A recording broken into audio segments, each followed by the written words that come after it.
Jadi kita berharap nanti dari pihak Sintek memaparkan kepada kami terkait apa itu SLF, apa itu undang-undangnya, apa yang harus dilengkapi oleh kita sebagai pemilik atau pengelola bangunan, kan begitu. Dan tentunya apa konsekuensinya jika tidak memiliki itu, gitu kan ya. Dan yang terakhir saya pasti dari SLF, dari Sintek akan berbagi tentang prosedurnya seperti apa dan apa saja harus dilengkapi, kan begitu Pak ya. Ya, Pak. Untuk menyingkat waktu, saya rasa kita mulai saja. Mewakili teman-teman dari ECI, kami sekali lagi ucapkan terima kasih untuk teman-teman yang sudah bergabung di sini, sekitar sudah 59 orang yang saya lihat di sini. Kita berharap bisa sampai 60-an lebih, jadi bisa perlu 100 ya. Saya lagi share juga yang ke grup yang lain supaya bisa bergabung, karena kita percaya bahwa SLF ini tidak selalu semuanya mengerti, bahkan yang mungkin sudah lama di gedung pun juga, ya mungkin sudah berkecimpung juga kadang-kadang belum memahami sepenuhnya apa yang harus disiapkan dari kita sebagai pengelola gedung ataupun sebagai engineering, gitu kan ya. Uh, Sekali lagi terima kasih Pak untuk kesempatan ini, kami dari sini terima kasih. Dan bagi teman-teman mungkin kan tidak semuanya invite di grupnya webinar ini ya, WA ya. Jadi mungkin dari Sintek bisa share linknya untuk registrasi ibaratnya lah, supaya kalau memang dari Sintek butuh kontak personnya kan dapatlah, kan begitu. Ya, Pak. Di linknya yang registrasi bisa di-share lagi di link chat, di chat aja chatnya di sini, dan teman-teman yang bergabung bisa di sana untuk sebagai akses sekaligus juga sebagai database kita juga, kan begitu. Ya, Pak. Oke Pak, kita mulai saja. Sekali lagi saya kembali serahkan ke Pak Sigit dan tim untuk memulai materi pada hari ini atau pagi ini. Terima kasih Pak dari kami. Silakan ya. Terima kasih Bapak-bapak semuanya, Chief Engineering di seluruh Indonesia. Kami ada beberapa tim di sini, ada Pak Yohanes, ada siap ya Pak Yohanes, ada Pak Nur dari Surabaya juga sudah siap. Ada Pak Nur? Dan Selamat juga pagi, Nggih. Selamat pagi semuanya. pagi, Pak. Dan terima kasih semuanya dari Asosiasi Engineering Pengelola Gedung se-Indonesia. Dan juga Bapak Feli yang terhormat, ya, terima kasih sekali diberi kesempatan untuk memberikan berbagi ilmu pada kita semuanya terkait dengan perundang-undangan yang sekarang ini sedang digalakkan ya, utamanya adalah SLF ataupun yang menyangkut dengan OSS dan single submission. Itu merupakan, Mohon maaf Pak, kalau dari adminnya mungkin kalau ada yang masih belum di-mute bisa di-mute ya, supaya tidak terganggu mungkin Pak, kalau adminnya apa namanya hostnya ya, mungkin gitu. ya Pak. Iya Pak. Ya. Pak Yohanes, tolong ya saya jadikan co-host ya untuk nanti yang apa misalnya ada ini, soalnya nanti konsentrasinya hilang. Nanti kita buka sesi tanya jawab pastinya ya, jadi nanti di paparan dari Sintek dulu, berarti kita akan sesi tanya jawab supaya lebih terarah gitu ya. Iya Pak. Ya, silakan Pak, maaf interupsinya Pak ya. Siapa? Pak Yohanes namanya siapa ini mau tak jadikan co-host? Belum ada suaranya, Pak Yohanes. Marketing Departemen ya. Iya, Pak. Oke. Iya, sama.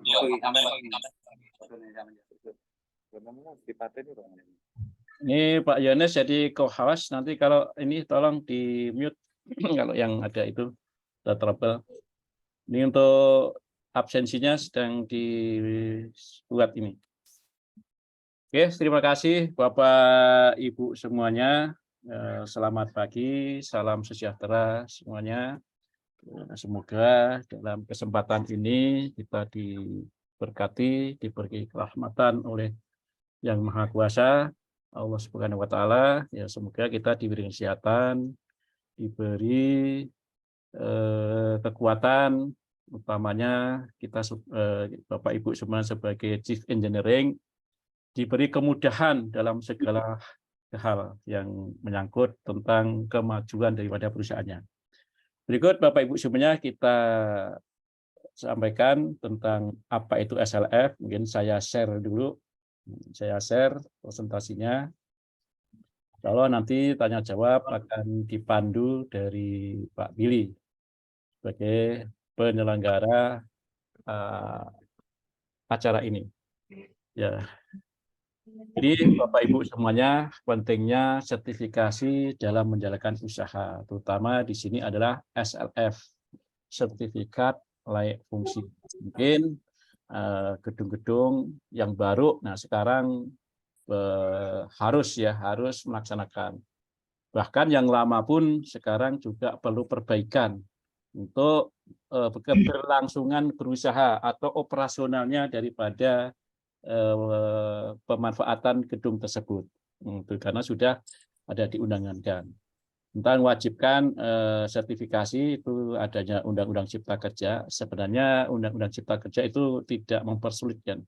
Sebenarnya mempermudah bagi perusahaan dan juga mempermudah bagi pemerintah untuk mengatur adanya usaha-usaha yang ada di Indonesia. Dan sekarang semua perizinan sudah tersistem secara online melalui OSS, online single submission. Nah, di sini mewajibkan kita semuanya dalam membuat perizinan ya harus lengkap. Soalnya semua sudah terintegrasi. Juga bukan hanya itu saja, mungkin juga NPWP kita ada masalah atau mungkin tidak tertib lapor, tidak patuh lapor, nah itu akan terkendala juga. Itu terkendala, itu ada beberapa ya. Jadi sekarang semua sudah terintegrasi dari mulai NPWP, KTP, kemudian akte dan seterusnya. Kemudian apa itu sertifikat? Nah, sertifikat itu merupakan pengakuan kepada seseorang ataupun lembaga atau produk atas kemampuannya dengan melalui proses penilaian dari lembaga independen yang diakui oleh negara. Itu sertifikat. Semua sekarang sudah sertifikat itunya, outputnya. Bahkan sekarang sudah pakai paperless malahan, jadi semuanya. Dan sertifikat ada sebagai bukti bahwa seseorang ataupun perusahaan ataupun institusi mampu melakukan pekerjaan sesuai dengan kualifikasinya atau di bidang usahanya. Sertifikasi pastinya akan dilindungi oleh undang-undang. Setiap institusi ya, dengan sertifikasi, setiap institusi telah menerapkan keselamatan kerja, mengoptimalkan kerja sesuai dengan peraturan perundangan yang berlaku. Sertifikasi seorang menambah kepercayaan diri. Itu kalau sertifikasi seorang. Jadi yang kerja pun ada sertifikasinya. Mulai ada yang dari BNSP, ada yang dari kementerian, ada Kemenaker, ya, semua tersertifikasi yang kerja pun sekarang. Juga terutama untuk sertifikasi pada personal ataupun tenaga kerja itu merupakan suatu penempatan jabatan sebenarnya sudah ketahuan sekali jabatan itu untuk sertifikasi. Dengan sertifikasi juga merupakan menjadi perusahaan yang kredibel, akuntabel dan terpercaya. Ya mungkin sekarang pemerintah akan menilai ini juga sekarang sudah dinilai ya. Saya yang baru membangun setahun yang lalu perusahaan kecil bahkan itu ada surat dari OSS untuk segera laporan. Ya. Dalam hal ini apa maksud kami? Itu adalah semua harus wajib lapor, wajib sertifikasi dan terintegrasi semuanya. Itulah pentingnya suatu sertifikat. Kemudian pentingnya sertifikat bagi pekerja, ya, tadi sudah kita sampaikan, memberikan kompetensi kepada tenaga kerjanya. Mungkin dari perusahaan Bapak Ibu semuanya yang mengelola gedung, yang perawatan gedung ataupun genset listrik itu semua sekarang harus tersertifikasi atau mempunyai kompetensi. Nah, kalau tidak melaksanakan kompetensi ataupun tidak bersertifikat, itu ada sanksi administrasi, sanksi hukum, bahkan itu ada. Itu karena itulah semua itu sekarang kita siap-siap untuk sertifikat. Kemudian pentingnya sertifikat bagi industri, ya tadi memberikan trust, kepercayaan, memberikan usaha yang sehat, dan juga untuk mempermudah pengawasan pemerintah dalam mengatur berusaha di bidang kontraktor, gedung, ataupun yang lain. Mengapa harus SLF? Nah, sekarang kita harus LSF, sertifikasi layak fungsi. Itu merupakan amanat Undang-Undang tahun 2002 ya, nomor 8 tentang bangunan gedung, itu mewajibkan adanya SSF, sertifikat layak fungsi. Jadi ada undang-undangnya. Kemudian sebagai tolak ukur keandalan bangunan dilihat dari beberapa aspek. Jadi penilaiannya semua lini, berbagai bidang dilihat, termasuk peralatan pun juga dicek, akpar terutama, terus kemudian liftnya yang pakai lift itu harus sertifikat juga. Kemudian hal yang lain yang mengoperasikan genset itu ada SLO-nya. Jadi semua aspek dinilai. Di antaranya semua itu untuk menjaga keselamatan kerja, kesehatan kerja, kenyamanan, dan kemudahan dalam pengelolaan gedung tersebut. Dan sebagai bukti bahwa gedung yang telah tersertifikasi, SLF-nya telah terbit, nah itu akan merupakan penilaian tersendiri. Ya, itu yang menilai itu dari instansi terkait, utamanya dari PUPR ya kalau gedung, nah, itu yang menilai. Dinas PUPR mungkin tergantung wilayahnya, itu ada bagian masing-masing nanti siapa yang menilai. Nah, ini pengertian dan SLS itu teknisnya itu pada dasarnya setiap gedung itu bagian administrasinya itu menyiapkan semua data-datanya yang ada di dalam gedung tersebut. Yang ada tersebut. Kemudian untuk SLF sendiri itu sudah dari mulai dari 2007. Dari 2007 sampai pembaharuan sehingga sampai 2021 ini sudah diundangkan terkait dengan 2 Undang-Undang Cipta Kerja, yaitu diperkuat oleh PP nomor 16 2021. Jadi secara teknisnya. Tujuan SLF, sertifikat layak fungsi untuk bangunan gedung, nah itu pertama adalah untuk meningkatkan kualitas teknis bangunan gedung setelah IMB keluar.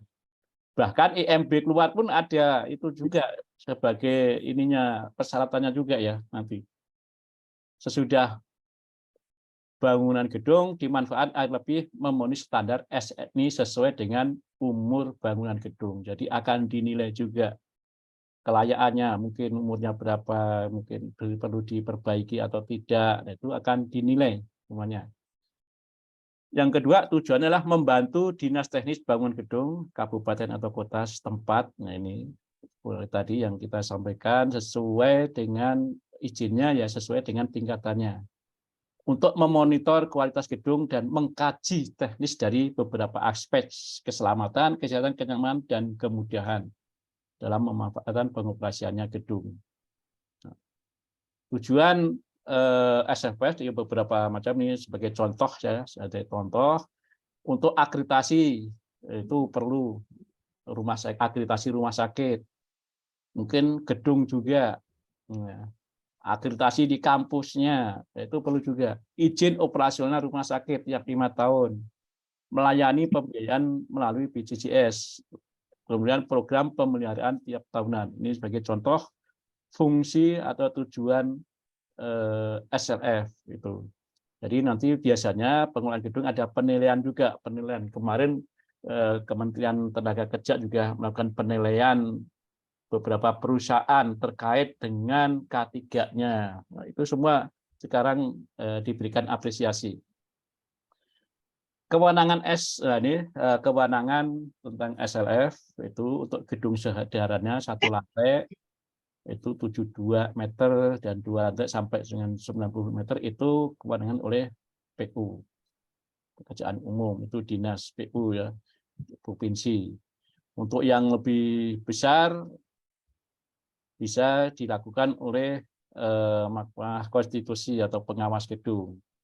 Kalau yang sudah ada ini dilakukan oleh tenaga ahli atau konsultan. Nah, itu untuk melaksanakan sertifikasi layak fungsi. Apalagi dengan adanya OSS ini, itu semua perizinan diperbaharui. Contohnya kayak akte pendirian, nah itu semua KBLI-nya harus sesuai dengan KBLI 2020. Kalau enggak akan bisa laporan nantinya itu.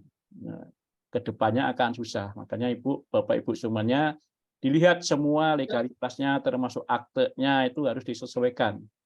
Penyesuaian dengan KBLI 2020. Nah, kalau dulu tahun 2019 kita bisa mandiri melakukan penyesuaian, sekarang nggak bisa, harus melalui akte notaris. Akte notaris nanti yang upload ke Kemenham akan terintegrasi dengan DPTSP ya, Dinas Penanaman Modal. Nah, itu prosedur untuk SLF bangunan gedung atau yang sudah ada ya sudah berdiri, perlunya adanya sertifikasi ulang. Nah, itu ada ininya ya, prosedurnya itu nanti banyak prosedurnya kita ini. Kemudian sertifikasi layak fungsi bangunan gedung yang sudah ada ini ya. Itu sebenarnya untuk SLF itu menelusuri semua data-data yang ada Bapak Ibu semua, dari perencanaan, pelaksanaan, pemeliharaan gedung itu harus terverifikasi sesuai. Jadi Bapak Ibu semuanya harus mengumpulkan sertifikat perizinan yang lama itu. Yang lama dikumpulkan. Ada enggak itu. Soalnya nanti kalau tidak ada ya tidak akan bisa keluar SLF-nya. Semua diperhatikan. Mungkin sekarang ini sudah tertib administrasi ya. Dengan tertib administrasi ini ya sebenarnya membantu perusahaan juga untuk mempermudah pengawasan, memudah perawatan, pengelolaannya. Nah, itu untuk langkah pertamanya. Jadi mengumpulkan semua data-data yang ada. Dari mulai perencanaannya, kemudian dari alat yang terinstal di situ ada sertifikatnya enggak. Nah, kalau enggak ada sertifikatnya biasanya ada sertifikat dari pabrikasi. Nah, itu juga perlu dikumpulkan itu semuanya. Semua ini diperlukan untuk proses perizinan SLF itu. Nah, ini adanya PP Peraturan Pemerintah Nomor 16 2021 itu yang mewajibkan bangunan yang sudah ada perlu di SLF-kan. Mungkin lebih jelasnya Bapak Ibu nanti membaca ya dari peraturan tersebut. Nah, apa manfaatnya dari perizinan tersebut itu, ya, tadi sudah kita sampaikan ya di depan manfaatnya, apalagi sekarang semua sudah terintegrasi dengan OSS di sini, jadi harus ada izin NIB-nya dan segala macam. Nah, ini untuk yang pemeriksaan ada bangunan gedung, ada rumah sakit, undang-undang ketenaga listrikan, kemudian undang-undang perlindungan lingkungan hidup. Nah, itu semua terkait tentang SLF ini harus lengkap. Harus lengkap. Dari lingkungan hidup itu mengenai apa limbahnya, bagaimana itunya, sertifikatnya dari Undang-Undang K3 dan sekian itu sudah SLO atau belum, tenaga tekniknya sudah tersertifikasi atau belum, dan terusnya di Undang-Undang Rumah Sakit, bahkan sekarang ada sertifikasi sehat hotel juga. Sehat hotel itu kan nanti akan semua sertifikat ini akan menjadi bagian yang sangat penting. Ini mungkin Bapak Ibu untuk pemeriksaannya ini perlunya yang dicek atau perlunya yang disiapkan dalam SLF. Maksudnya dari item-item inilah yang akan menentukan terbitnya SLF. Nah, itu perlu disiapkan. Nah, sekarang Bapak Ibu mungkin sebagai manajer itu strukturnya itu harus ada data-datanya. Kemudian proteksi kebakaran, ada itemnya itu disiapkan. Ya, terus kemudian ada mungkin udaranya, pencahayaannya. Nah, semua itu harus ada dokumennya. Sebenarnya. Untuk kelistrikan, listrik itu ada SEO-nya atau tidak. Nah, itu kalau yang di listrik, ya kebetulan saya berkecimpung di listrik ya, sudah agak lama, udah hampir 20 tahun. Nah, itu sekarang ini sedang galak-galaknya atau gencar-gencarnya digalakkan adanya SLO, layak operasi ya. Jadi mungkin kalau Bapak Ibu gedungnya ada genset, nah itu siap-siap itu. Bahkan di Banten sudah ada itu, ada penyidik ya, penyidik akan datang, mungkin Bapak Ibu perlu siap-siap, ada dendanya itu kalau gedung tidak mempunyai SLO, sertifikat layak fungsi. Jadi kalau gedung itu menggunakan genset ataupun PLTS atau energi yang lain sampai dengan 500 kVA, nah itu perlu izin ke dinas terkait. Kalau di atas daripada 500 kVA perlu izin diterbitkannya SLO, sertifikat layak fungsi. Nah, ya mungkin kadang ada salah kaprah, itu ada salah kaprah.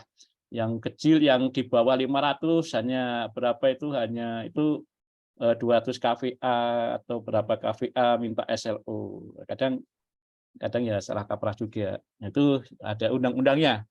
Yang lebih kurang dari 500 kVA itu wajib lapor. Tidak perlu wajib SLO, tetapi yang lebih dari 500 kVA, 500 kVA lebih ya, itu harus ber-SLO. Ini.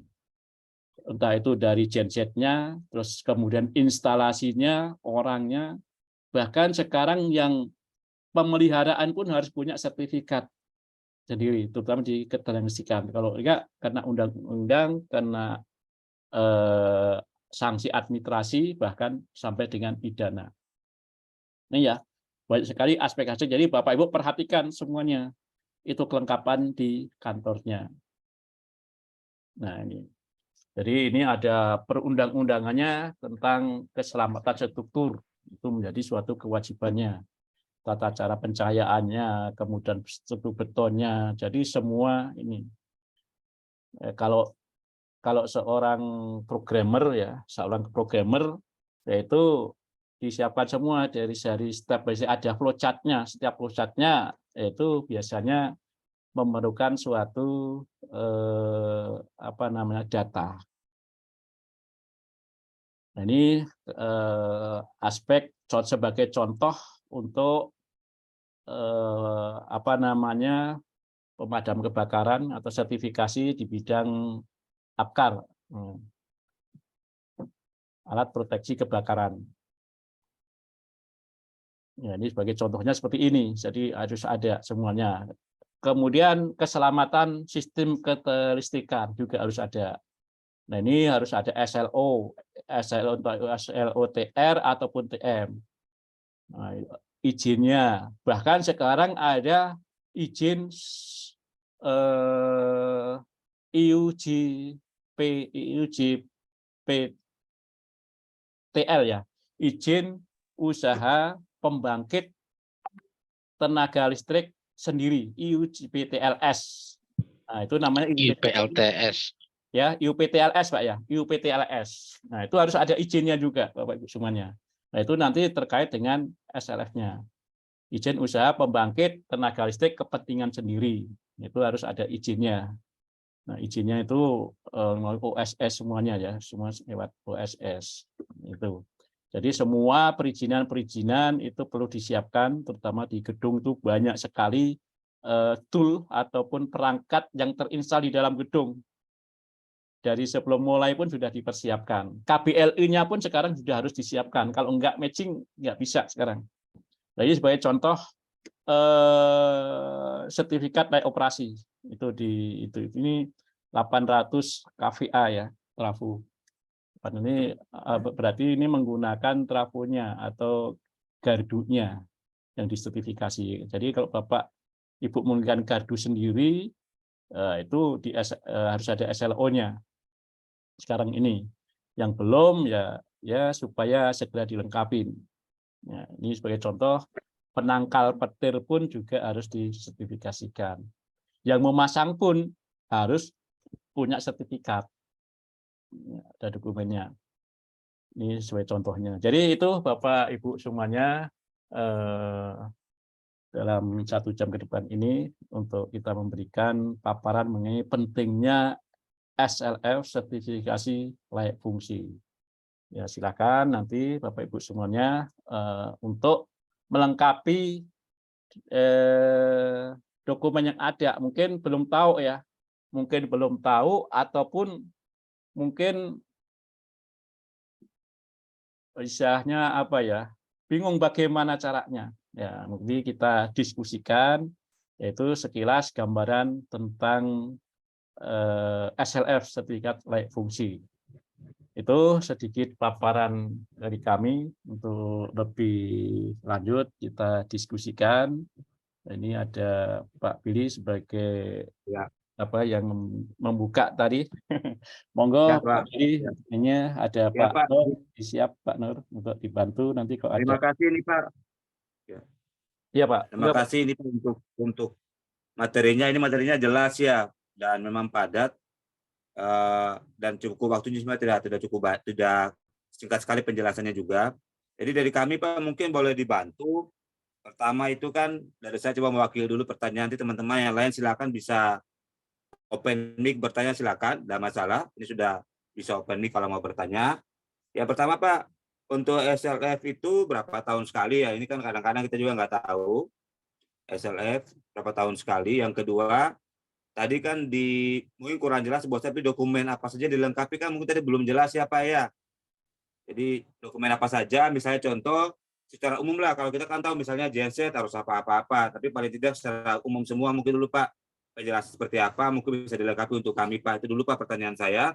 Nah, teman-teman yang lain silakan. Ya. Monggo Pak, silakan langsung dijawab aja Pak.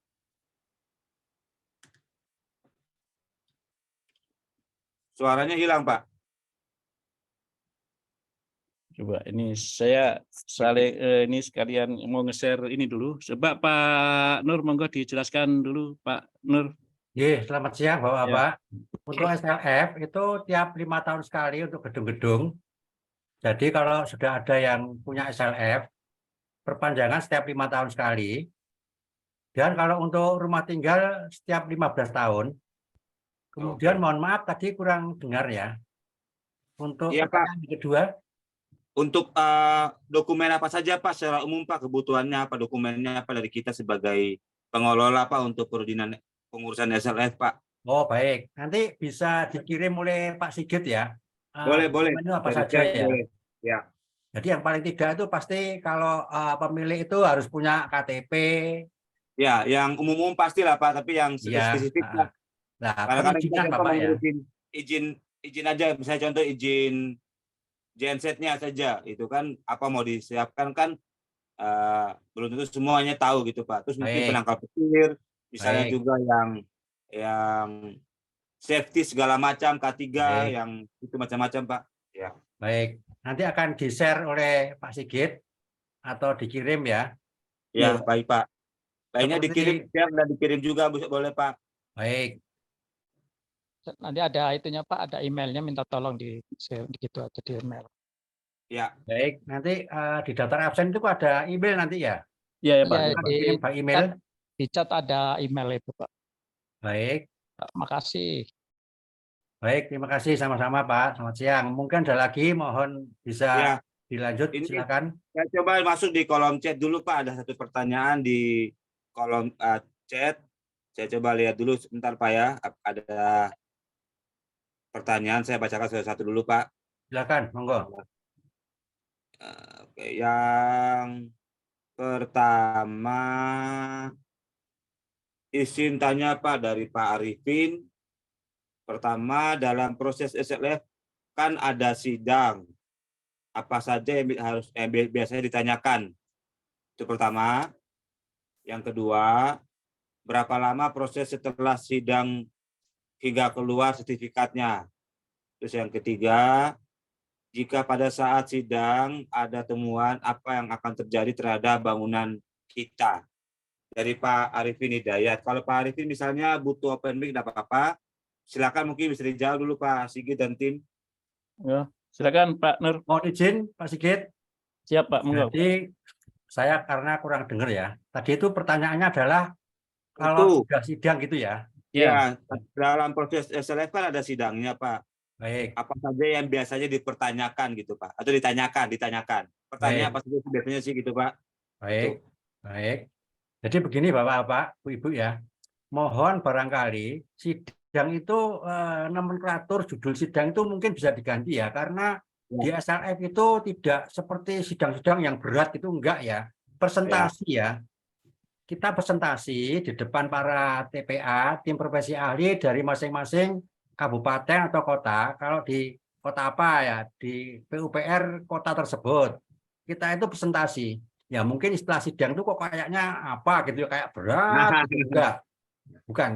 Ya ini supaya kita tidak terlalu kebebanan masalah nomor nomenklatur ya, judul ya. Ya. Selama presentasi masing-masing dari pengkaji teknis SLF itu menyampaikan pertama dari sisi arsitektur, kemudian dari sisi struktur, terakhir dari sisi mechanical electrical.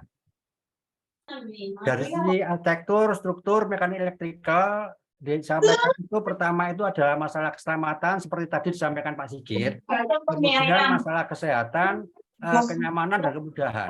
Nah, itu semua Maaf Pak, sebentar Pak. Tolong di mute dulu bisa mic-nya. Itu ada ngomong suara itu. Mohon maaf supaya tidak mengganggu. Iya. Mohon semua bisa dianu dulu ya. Di-mute dulu ya. Kita minta yang bertanya aja yang buka mic. Ya, silakan Pak. Ini salah. Silakan Pak, lanjut Pak. Oh, masalah penjet ini. Pak Nur di mute Pak, ke-mute Pak Nur. Pak Nur ke-mute. Diaktifkan Pak. Baik, mohon maaf. Jadi dalam presentasi tim pengkaji teknis yang semuanya itu harus punya SKK. Kalau untuk mechanical electrical karena sekarang semua itu pindah ke SDM sehingga SKTTK. Belum lagi ada daerah-daerah tertentu, kabupaten kota yang mengharuskan punya AR 103. Tapi tidak semua kabupaten kota, ada sebagian saja AR 103 itu. Dalam presentasi nanti, para pengkaji teknis menyampaikan itu semua bisa dilihat nanti di daftar simak. Daftar simak ini yang bisa buat itu adalah para pengkaji teknis, arsitektur, struktur, mechanical, electrical, dan plumbing. Terakhir itu para pengkaji teknis akan memberikan kesimpulan dan rekomendasi. Kalau ternyata semua sudah memenuhi, kesimpulannya adalah bahwa bangunan gedung yang dikaji sudah layak mendapatkan SLF, sehingga pihak PUPR akan menerbitkan SLF. Tapi jika rekomendasinya itu kurang memenuhi, ya para pengkaji teknis akan memberikan rekomendasi bahwa ruangan ini kurang terang misalnya. Kemudian suhunya kurang dingin misalnya. Dari sisi arsitektur ya. Dari sisi struktur, ini ada struktur yang retak-retak ini. Ini perlu diperbaiki dulu. Kalau dari sisi mechanical electrical, ini kabel-kabelnya ini sepertinya perlu diganti sudah ini gitu. Nah, itu rekomendasi-rekomendasi yang dibuat oleh para pengkaji teknis. Kalau dalam hal ini tadi Pak Sigit menyampaikan itu oleh konsultan pengkaji teknis. Kemudian disampaikan di hadapan para TPA, tim profesi ahli dari masing-masing kabupaten kota. Kalau sudah layak untuk diberikan SLF, nanti rekomendasinya akan berbunyi hanya perlu dirawat secara rutin gitu aja. Supaya apa? Supaya kalau rumah sakit itu, karena ini kalau kita bicara rumah sakit Pak ya, rumah sakit itu paling sulit. 24 jam sehari, orang yang sakit itu supaya sehat, orang yang sehat jangan sampai sakit. Berarti kan perlu penelitian, pengkajian yang lebih mendalam kalau rumah sakit. Kira-kira begitu. Mungkin ada lagi yang perlu disampaikan, monggo. Izin bertanya, Pak. Monggo, silakan. Baik, perkenalkan nama saya Andriansa, Pak. Ya. Terdengar, Pak? Ya, Iya, terima Pak. sekali Pak Ya. Andriansa. Ya, kronologinya begini, Pak. Izin bertanya. Baik. Jadi waktu itu saya pernah mengurus mengenai SLF di salah satu kota, dan terkait semua penguploadan itu di sistem SIMBG, kita itu sudah mengupload mengenai data tenaga ahli pengkaji teknis, Pak. Nah, Baik. itu saya itu mengupload yaitu SKA ahli yang bersertifikasi, yaitu ada 1 arsitektur, mechanical electrical plumbing, dan juga struktur, Pak. Nah, terkait itu kan itu udah semuanya sudah bersertifikasi. Apakah perlu untuk SBU itu dilampirkan juga, Pak? Karena begini, Pak, kalau SBU itu kan sertifikat badan usaha, jadi yang seharusnya SBU hanya SBU atau sertifikat hanya sertifikat SKA, itu perorangan, Pak. Menurut Bapak, apakah kita sudah mengupload sertifikat keahlian itu, apakah sudah cukup atau perlu juga dilampirkan SBU tersebut, Pak? Terima kasih, Pak. Mohon arahannya, Pak. Mohon izin saya langsung jawab Pak Sigit ya. Ya, monggo Pak, monggo Pak. Terima kasih Pak Andriansa. Jadi karena masing-masing kabupaten kota itu mempunyai otorita masing-masing Pak Andriansa. Betul-betul kita itu tergantung pada PUPR kabupaten kota setempat. Seperti yang saya sampaikan tadi, ada yang minta SBU AR 103. Tapi banyak kabupaten kota yang tidak mensyaratkan hal tersebut. Kalau untuk SKK, sekarang kan SKK, kalau dulu kan SKA dulu ya Pak Andriansa ya. Ada juga untuk electrical, masih ada yang mengizinkan dari PUPR. Tapi ada kabupaten kota yang sudah tidak bisa menerima SKK dari PUPR, harus SKTTK. SKTTK itu misalnya yang dikelola oleh Pak Sigit, oleh Sintek itu. Itu untuk electrical, Pak Andriansa. Jadi kira-kira jawaban tersebut semoga bisa diterima atau masih belum, monggo silakan. Oh, jadi itu gimana kewenangan kota ya, Pak? Baik, Jadi gini, Pak, saya pernah mengurus di kota-kota lain, itu hanya SKA saja, Pak, tiga perorangan tersebut, dan tidak diminta untuk SBU-nya, Pak. Nah, makanya Iya. kemarin kan pernah saya ngurus lagi di kota lain, kok ini harus dilengkapi SBU gitu loh.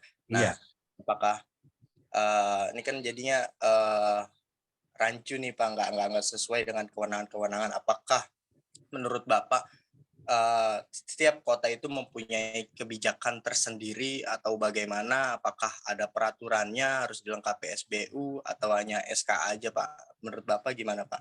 Jadi begini, Pak Andriansa, mohon izin Pak Sigit ya, langsung Ya, saya silakan. Iya, Pak. jawab ini ya. Iya. Bapak Andriansa sudah mendalami PP 16 tahun 2021? Sudah, Pak. Sudah ini. Sudah. Sudah ya. Di sana disampaikan bahwa pengkaji teknis kalau untuk yang kecil-kecil bisa perorangan. Tapi kalau sudah yang besar harus berbadan hukum. Dan itu betul-betul tergantung kabupaten kota masing-masing, Pak Andriansa. Apalagi kan sudah lama ya di kabupaten kota masing-masing itu kan punya ada apa istilahnya untuk kalau kota itu apa Pak Sigit punya otonomi ya. Ya, Ya, betul. Jadi PUPR masing-masing itu punya otonomi. Ada yang mengizinkan tanpa badan hukum. Betul. Ada yang harus. Itu pun ada yang pakai AR 103, Pak Andriansa. Betul, betul. Jadi itu jawabannya Pak Andriansa. Ya. Kalau pendapat saya bagaimana? Ya, karena itu otonominya masing-masing kabupaten kota, semua ya harus ngikutin gitu. Baik. Oke. Cukup ya Monggo. Pak Andriansa ya. Cukup. Oke, saya lanjut Terima dulu kasih Pak Sigit dan tim ke kolom chat lagi sebelum yang open mic ya. Iya. Iya. Ini Pak, ada pertanyaan lagi terkait izin IU PLTS ya harusnya nih ya. Di poin E disebutkan ada jadwal pembangunan tenaga listrik untuk kepentingan sendiri. Itu kan? Untuk kepentingan sendiri. Jika di properti saya bekerja itu dibangun tahun 80-an. Tidak ada data tersebut. Mohon penjelasannya. Ini dari Pak Joko pertanyaannya. UPTLS ya. PTLS ya. Oke, Pak. Langsung dijawab atau gimana? Jadi tahun 80-an bangun nih, sekarang ada izinnya keluar, tapi datanya kan sudah tidak ada nih, bagaimana nih gitu. Gitu Iya, Pak. Pak. Oke, Pak, untuk UPTLS itu izin pembangkit tenaga listrik kepentingan sendiri. Itu berapa kVA itu, Pak? Berapa kVA? Anggap aja gini Pak, mungkin berapa Pak Ari, Pak Joko, berapa kVA? Ya Pak, kami punya kurang lebih 2 kali 1.500 sama 3 kali 500. 3 kali Berarti 500. Berarti gede ya. 4.500-an Ya. kVA Pak. Jadi kalau sampai dengan 500 kVA itu cukup izin di departemen dinas terkait. Tapi Bapak itu di atas 500 itu wajib SLO. Untuk itu Bapak itu ya sekarang ini diurus SLO-nya mumpung lagi ada kemudahan dan mumpung lagi baru lah istilahnya di situ. Jadi bisa Bapak ngurus SLO-nya. Itu sudah terpasang tidak apa-apa. Sekarang yang sudah terpasang itu bisa langsung diurus SLO-nya. Itu Pak. Ya, SLO-nya siapa yang ngurus SLO-nya? Yaitu lembaga inspeksi teknik itu dari ketenaga listrikan. Itu yang mencairkan. Kalau yang belum yang sudah terpasang ya segera diurus laporannya, itu Pak. Diurus laporannya. Jadi itu Pak, walaupun tidak ada dokumennya, nah dari sekarang itu dipersiapkan. Yang penting SLO-nya nanti bisa keluar. Itu Pak Beli untuk yang pertanyaan UPTLS, termasuk termasuk karena di atas dari 500 itu Bapak harus ngurus dulu izin badan usahanya, namanya izin badan usaha pembangkit untuk kepentingan sendiri, itu harus diurus juga Bapak. Itu. Jadi gedung Bapak harus punya sub badan sub kerja ya, sub unit kerja istilahnya ya. Itu di sub usaha lah.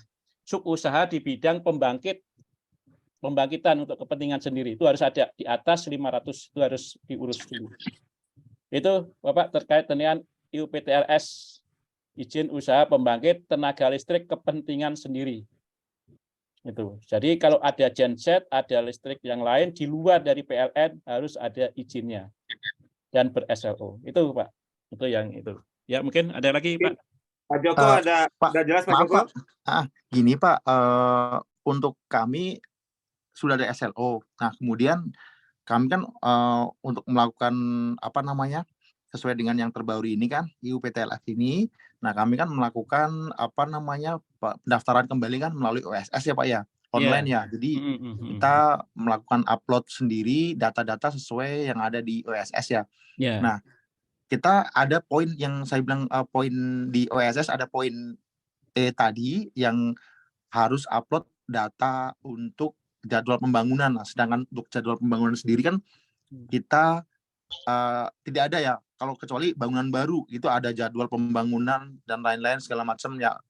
Kalau untuk data untuk pemanasan ataupun perawatan pembebanan itu kita sudah ada. Tapi kalau untuk jadwal pembangunan kan nggak mungkin kita bikin baru gitu Pak, kecuali kalau memang kita manipulasi, oh ya udah kita bikin baru aja seolah biar untuk tahun 80-an gitu. Tapi kan nanti takutnya jadi masalah gitu loh Pak, apakah itu diperbolehkan atau memang kita harus ada solusi lain bahwa memang itu dibangun tahun 80, jadi memang dulu itu mungkin tidak ada data perencanaan atau gimana, karena seiringan bertambahnya waktu Pak ya, dari tahun 80-an kita mungkin lost ini ya Pak ya, lost data.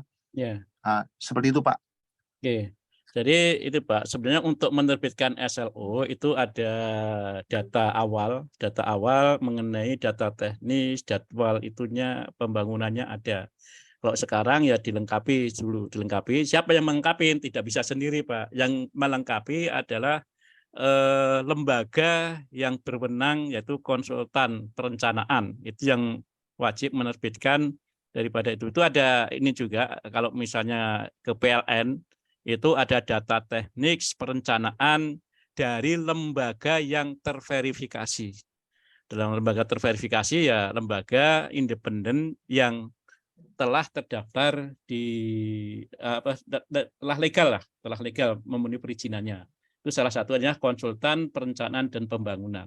Itu Pak. Jadi bisa menerbitkan untuk kelengkapannya Pak. Dan sekarang kan dipenuhi. SLO-nya tahun berapa itu Bapak?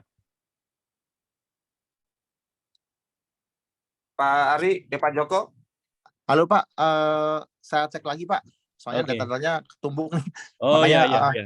Aku belum cek lagi Pak ya. Itu dilengkapin aja Bapak, yang lengkapin itu adalah lembaga yang terverifikasi, yaitu perencanaan. Kalau PLTS ya punya SBU konsultasi perencanaan pembangunan dan pemasangan PLTS. Kalau GenEd ya konsultasi bidang pembangkit diesel, istilahnya seperti itu. Itu Pak ya, dilengkapin di situ. Bisa dikonsultasi. Pak Joko bisa langsung hubungi nih untuk konsultasi dengan Pak Sigit nih. Ya Pak Joko ya. Baik Pak Sigit. Nanti saya koordinasi ke Pak Sigit ya terkait ini. Biar nanti dalam pengisian OSS kami tidak ada kendala. Terima kasih Pak Sigit. Iya Pak. Mantap Pak Joko. Lanjut dulu Pak yang kolom chat lagi. Bentar Pak ya, supaya semua yang kolom chat dulu terpenuhi dulu. Bentar Pak ya, saya buka lagi. Ini banyak nih chatnya nih. 1, 2, 3. Yang berikut dari Pak Muhammad Soleh. Izin tanya Pak, untuk sertifikat setiap yang megang elektrikal, apakah harus mempunyai sertifikat Pak? Maksudnya kan elektrikal kan ada teknisian elektrikal Pak, ataupun yang apa itu, apakah wajib megang sertifikat? Yang kedua, apa sanksinya Pak jika tidak memiliki itu? Silakan Pak. Oke.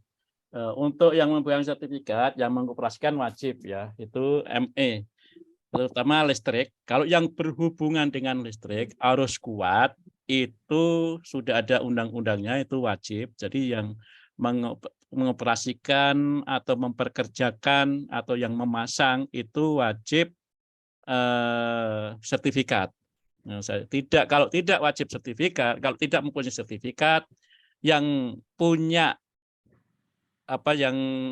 orangnya tersebut, pekerjanya itu didenda. Denda sampai berapa, 500 atau berapa, 50 juta atau berapa. Tapi 50 kerja, kalau pekerjanya banyak kan jadi banyak juga itu per orangnya.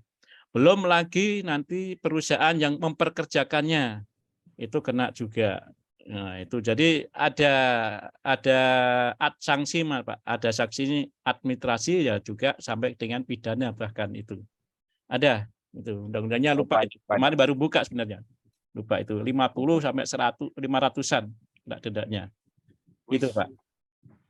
Pak Soleh, mungkin ada yang perlu kita jelaskan lagi? Pertanyaan tambahan mungkin Pak Soleh, Muhammad Soleh. Ya Pak, sebelumnya terima kasih Pak. Ya itu aja mungkin Pak, sudah mengerti, nanti mungkin kita akan koordinasikan lagi sama atasan saya juga Pak. Tuh lanjutannya seperti apa gitu Pak. Terima kasih Pak, sudah jelas Pak. Siap. Kita lanjut lagi di kolom chat ya, dari Pak Tri Priyono Baskoro. Ini pertanyaannya mungkin mirip tapi perlu ada penjelasan tambahan nih Pak. Jadi izin bertanya, kalau yang di bawah 500 kVA itu misalnya 200 sampai 275, apakah harus melapor setiap berapa tahun Pak? Gitu pertanyaannya. Ini masalah yang di bawah 500 nih Pak, perlu clear nih Pak. Karena dari ESDM sampaikan yang 345 atau 340 gitu kan, yang di bawah 300. Ya. Silakan Pak. Ya, itu juga tergantung dari Pemdanya masing-masing ya. Ada yang mengeluarkan 5 tahun. Kalau di Jakarta itu kayaknya malah nggak ada ketentuan tanggalnya itu. Saya lihat itu nggak ada tanggalnya sampai kapan berlakunya. Ya, dengan arti ya seterusnya. Ya mungkin bisa diperbarui nanti kalau 5 tahun biasanya itu sampai dengan 5 tahun itu. Mungkin Pak Nur sampai berapa tahun Pak? Mungkin ada ya Pak tahu ya. Saya buka-buka itu tidak ada tahun yang mencanangkan itu. Sekarang ini ya, sekarang ini. Kalau yang dulu-dulu memang ada 3 tahun, ada yang 5 tahun, tergantung Pemdanya setempat. Itu Pak. Mungkin Mohon izin Pak Sigit. Ya silakan. Tadi menyambung pertanyaan dari Bapak siapa saya lupa. Para teknisi itu harus punya sertifikat kompetensi dari ESDM. Itu tertuang di Undang-Undang 30 tahun 2009 kalau nggak salah Pak Sigit ya. Iya. Sedangkan kalau sanksinya adalah untuk tenaga tekniknya, sanksinya itu denda berapa juta gitu, 15 juta atau berapa. Sedangkan untuk pemilik perusahaan dendanya lebih besar lagi. Berikut adalah berapa tahun berlakunya SLO ya, SLO yang untuk genset ya, yang di bawah 500 kVA. Kalau nggak salah betul seperti yang disampaikan Pak Sigit, itu tergantung otonomi daerah masing-masing, Bapak. Demikian. Oke, baik. Mungkin Pak siapa tadi, Pak Tri Priyo sudah jelas? Sudah jelas Pak. Terima kasih Pak. Oke. Kita lanjut ke pertanyaan berikutnya dari Pak Muhammad Soleh lagi nih. Ini terkait genset lagi Pak. Pertanyaannya kan kalau dari 500 kVA itu kan harus ada ininya, izinnya kan gitu kan, ada selefnya. Tapi gimana kalau kita punya 2 unit Pak, yang masing-masing unit 400 kVA Pak, kan dihitung 800 nih Pak. Itu bagaimana Pak? Ya, kalau ini 802 kali Pak ya, berarti mempunyai 2 ya. 402 kali. 402 kali. Dua-duanya. Jadi dua-duanya 2 kali. Ya. 802 kali berarti 1000. Bukan Pak, 400. 402 kali. Ya. Kan ada 500 Pak. Ya. 2 kali 500 juga kan Pak, gitu. Oke. Ya. Jadi yang disertifikasi itu per ininya barangnya Pak, per bendanya. Mungkin Oke. kalau pajak punya alat ya 500 atau lebih 500 ya dua-duanya. Kalau kurang ya dua-duanya cukup lapor saja per Oke. peralatannya. Gitu, Pak. Oke. Ya, Pak. Pak Soleh gimana? Oke Pak, jelas Pak. Berarti kalau sebenarnya sih untuk mencakupi ke gedung kita satu genset pun udah mencukupi ya Pak. Ya. Sementara ini, tapi kalau ya itu kan kita cuma buat standby aja, 2 itu buat gantian aja operasionalnya gitu Pak. Biar ada delay-nya aja gitu. Tapi kan dari hitungan 500 KPI itu yang jadi pertanyaan saya gitu Pak. Sedangkan kan kita punya 2 unit ya. Ya. Ya, berarti kan kalau di total itu ya 800 gitu ya Pak. Iya. Iya. Jadi jelas Pak, masing-masing Pak unit. Ya siap Pak, oke Pak, jelas Pak. Nanti saya infokan lagi ke atasan saya Pak. Iya. Terima kasih Pak. Berikutnya nih, kita sampai jam 12:30 aja Pak ya, kalau emang maksimum ya. Ya Pak. Maksimum. Monggo Pak. Tapi Iya. pertanyaan masih banyak di bawah nih Pak. Izin bertanya Pak dari Pak Dimas. Apabila dalam pengurusan SLO genset tidak memiliki AMDAL Pak, UKLUPL Pak, apakah SLO tetap bisa diterbitkan Pak? Ya, oke Pak. Kalau SLO itu hanya terkait peralatan saja Pak. Ya, SLF ya. Ya, SLO, SLF itu terkait peralatan perangkat yang terinstal. Untuk AMDAL-nya sendiri izin tersendiri di bidang lingkungan. Jadi bisa terbit SLO-nya. Ya, bisa terbit SLO-nya bisa. Itu Pak. Intinya bisa terbit SLO-nya tanpa melihat dari limbahnya.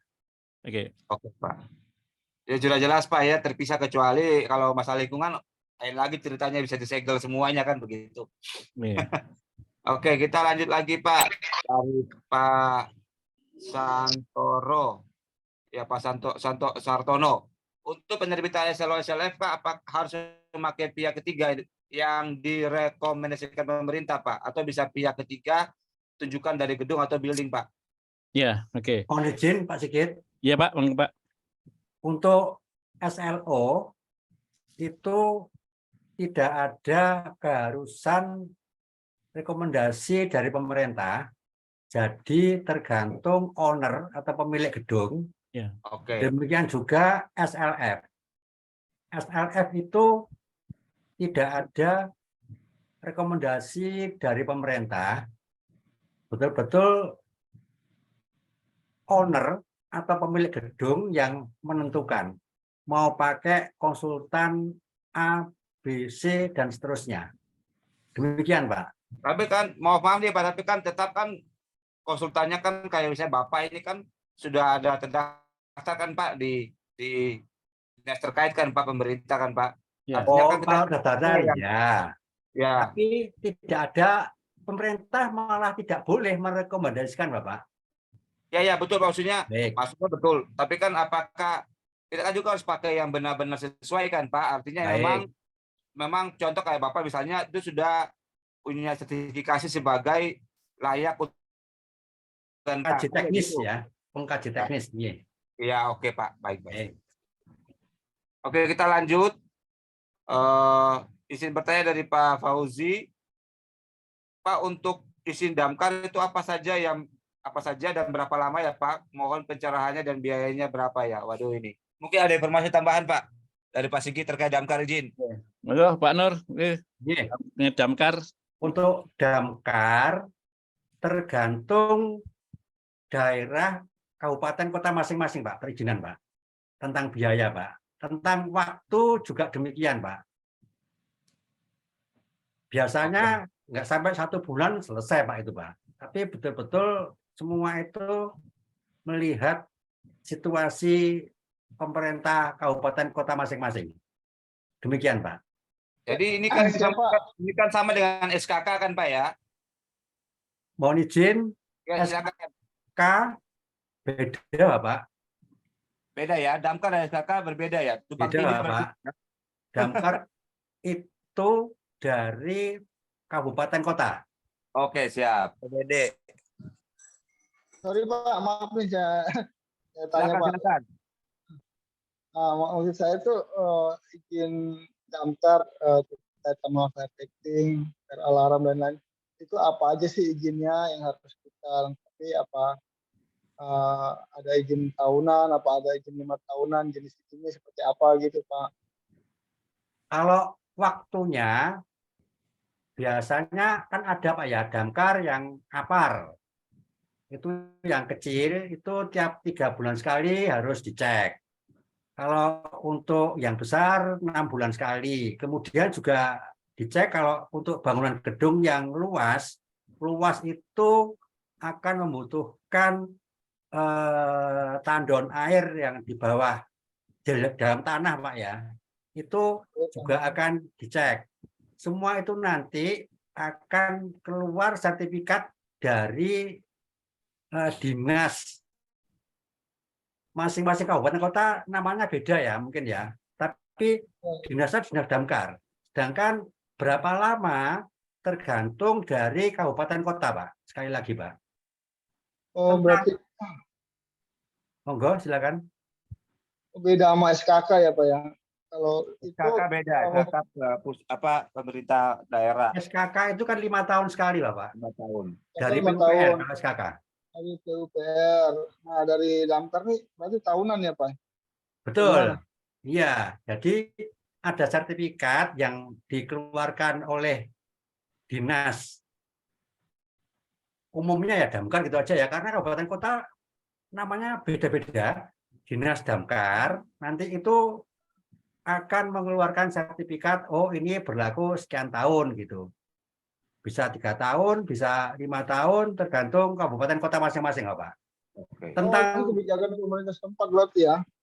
Iya Pak, kalau izin damkar itu apapun istilahnya dari masing-masing daerah setempat. Oh, oke Pak. Pak, satu lagi nih Pak terkait penjelasan Pak Nur tadi, kan ada di gedung tadi sebutin ada 4 tuh Pak, ada izin arsitektur, ada izin struktur, ada izin mekanikal sama elektrikal. Nah, dari keempat ini Pak, masing-masing izin yang wajib atau yang harus kita terpenuhi itu apa aja Pak ya? Atau ada lagi Pak untuk kayak apa namanya pengelolaan air gitu Pak? Apa cuma 4 ini aja yang wajib, yang sifatnya wajib Pak? Iya, yang sifatnya wajib hanya 4, arsitektur, struktur, mechanical, electrical, dan nanti ada juga kadang-kadang kabupaten kota minta landscape Pak. Tergantung kabupaten kota, karena sekali lagi mohon maaf, kabupaten kota itu punya hak otonomi. Ada yang cuma 3, maksimal 4. Tapi kalau untuk rumah sakit, jangan-jangan nanti ada kabupaten kota yang minta untuk lingkungan juga. Jadi mohon maaf, walaupun PP 16 tahun 2021 itu sudah jelas, itu diterjemahkan bebas yang tapi tidak terlalu melenceng jauh oleh masing-masing kabupaten kota, Pak. Oke Pak, baik Pak.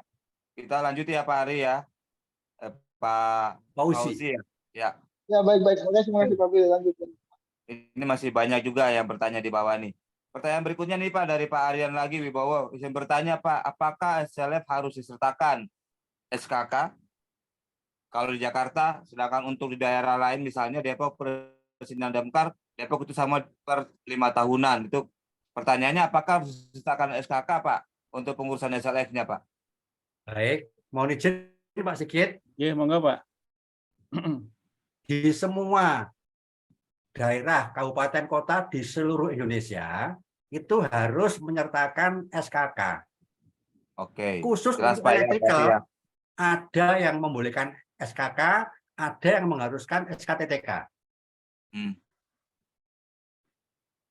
SKTTK itu apa Pak? Mungkin supaya lebih jelas kita tahu sama-sama Pak. SKTTK itu yang selama ini Pak Sigit yang bisa mengurus itu. Ya. Sertifikasi ketenaga listrikan. Oh, oke. Sertifikasi tenaga teknik ketenaga listrikan.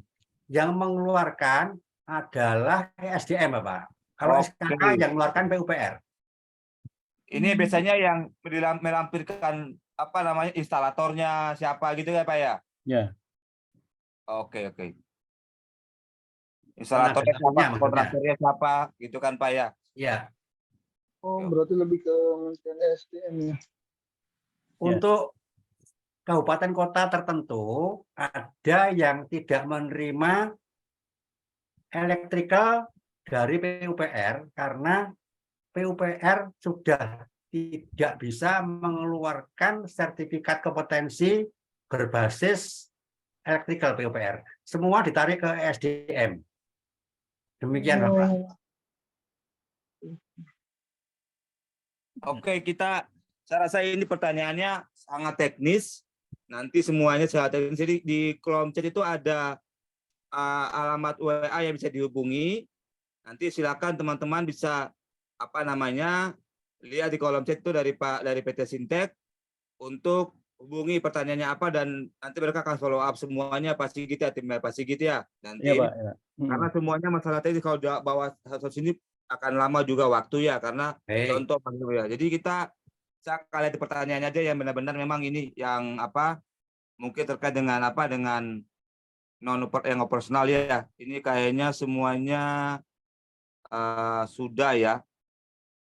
Ini Pak, ada pertanyaan terakhir satu Pak, untuk sertifikasi teknisi apakah harus semuanya ada perwakilan masing-masing bidang? Misalnya genset, terus juga ada juga yang K3 dan lainnya Pak. Gitu Pak. Baik, mohon izin Pak Sigit. Enggak, Pak, monggo. Jadi semua untuk pengkaji teknis itu harus mewakili arsitektur, struktur, mechanical, electrical, plumbing. Ada yang daerah kabupaten kota menambahkan landscape atau ruang luar. Mungkin jawaban saya bisa jelas Pak Nji. Jadi pertanyaan tentang sertifikasi sih Pak. Jadi ini kita tambahkan Pak Nur, kita tambahkan. Monggo.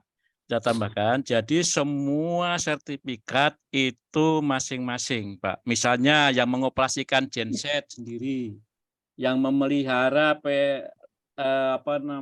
instalasi listrik harus punya sertifikat sendiri. Ya, mungkin ada yang mengoperasikan, mungkin harus ada sertifikasi sendiri. Nah, itu masing-masing harus punya sertifikat. Itu kalau di dalam ESDM, kemudian ketenaga listrikan, itu harus mempunyai sertifikat masing-masing. Nah, itu boleh didouble. Misalnya Pak Anton itu mempunyai sertifikat ini, seperti itu boleh. Nah, itu boleh didouble kurang. Mungkin kalau ada kekurangan tenaga ya bisa didouble. Itu Pak. Jadi yang penting semua yang berhubungan dengan listrikan itu harus ada SKTTK-nya. Termasuk pembangunan pemasangan, pemeliharaan, pengoperasian genset sendiri. Terus kemudian instalasi TM sendiri, instalasi TR sendiri, pengoperasiannya gitu. Jadi masing-masing ada sertifikatnya, Pak. Itu. Oke Pak, terima kasih nih. Kita open mic untuk 2 pertanyaan terakhir Pak. Silakan Bapak-bapak. Open mic dulu untuk 2 pertanyaan terakhir. Silakan 2 orang aja dulu cukup. Nanti kita akan closing. Silakan Bapak-bapak, 2 orang aja. Open mic silakan.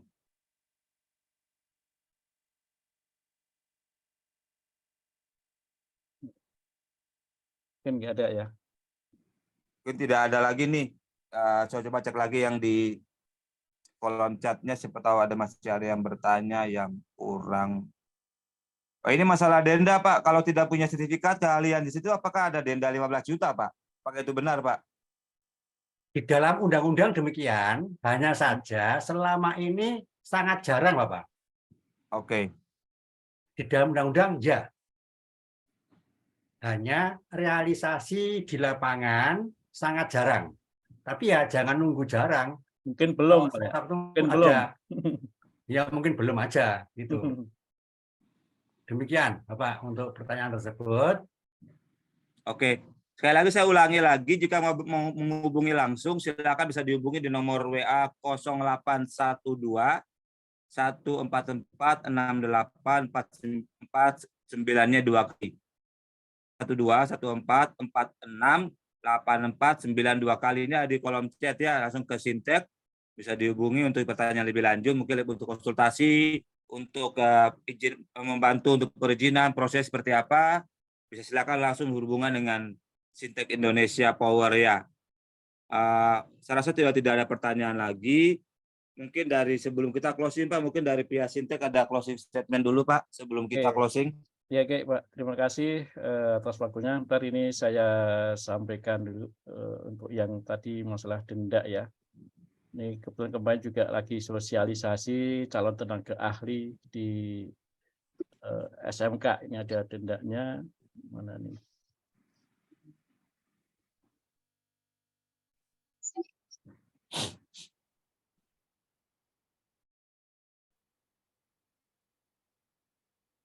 Belum ada ya. Belum ketemu ya, nanti kita sampaikan lebih lanjut ini belum ketemu nih. Jadi pada dasarnya Bapak Ibu semuanya, berhubung ini Pak Beli itu sebagai pembina Dewan Pembina Engineering Komunitas Indonesia, nah itu nanti kita bisa secara offline, kita mungkin kalau diperlukan ya sama Pak Beli bisa berkunjung ke tempat Bapak kalau memang diperlukan penjelasan lebih lanjut. Ya, gitu ya Pak Beli ya. Jadi intinya teman-teman silakan bisa kontak langsung dengan PT Sintek ya. Kita buka silakan apa-apa, nanti bisa langsung. Bapak juga bisa follow up Pak Ili, karena ada absen tadi Pak, bisa dipakai juga untuk hubungi ya gitu Pak ya. Ya. Gitu. Ya silakan Pak ya. Jadi mungkin bisa offline kan lebih ya silakan paham. bisa. Salah gitu Bapak Ibu semuanya. Ini saya belum ketemu tadi, nanti kita sampaikan ada nominalnya kemarin tuh. Itu ya Pak Yohanes ya, kemarin Pak Yohanes ya. Saya lupa itu untuk fotonya. Ya, Pak. Pak Sigit, nanti kan tadi ada pertanyaan yang memang perlu nanti Bapak lengkapi ke kita terkait apa saja dokumen minimum Pak harus dilengkapi untuk SLF Pak ya. Boleh itu share ke kami Pak ya, SLF SLO lah. Iya. Dokumen kelengkapan apa saja, kalau untuk ini apa, minimum secara undang-undang dulu Pak. Karena masing-masing daerah kan beda-beda untuk penambahannya ya, adendum dari pemerintah daerah, tapi intinya yang dari undang-undang boleh bantu lah Pak di respek kita, nanti share ke kita aja di grup sementara itu, nanti kita share ke teman-teman di organisasi gitu Pak. Gitu, Pak. Siap Pak, nanti kita sampaikan ke Bapak nanti dalam grup nanti kita. Oke. Ya. Sekali lagi terima kasih untuk waktunya dari Sintek. Untuk teman-teman semuanya luar biasa, ini hari ini hampir 100 orang ya, 100 orang full sampai tidak bisa penuhi kuotanya Pak. Tadi banyak mau masuk tidak bisa Pak Sigit, ternyata 100 orang aja kuotanya nih Pak. Oh, 100 ya. Oh iya. Iya.